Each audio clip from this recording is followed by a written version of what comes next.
Con il caldo torrido e le temperature che sfiorano i 40 gradi, i colpi di calore sono un rischio concreto. Il fatto è però che non colpiscono solo noi umani, ma anche la frutta e la verdura. In sostanza, devono stare attenti alle scottature e non c'è crema solare che tenga, anche peperoni, pomodori, angurie e meloni.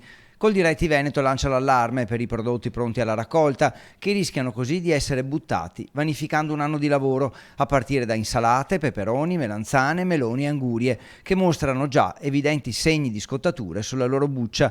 Intanto il livello del Po è sceso e crollano i principali laghi del nord, che servono a dissetare i campi della pianura padana, dove si produce un terzo del Made in Italy agroalimentare, e così calano anche le riserve nazionali di acqua e gli agricoltori si preparano a irrigazioni di emergenza per salvare il raccolto. Sono gli effetti dei cambiamenti climatici, del grande caldo e dell'assenza di precipitazioni distribuite nel tempo, in un 2020 che, con un inverno mite e piogge praticamente dimezzate, si classifica come il secondo semestre più caldo dal 1800.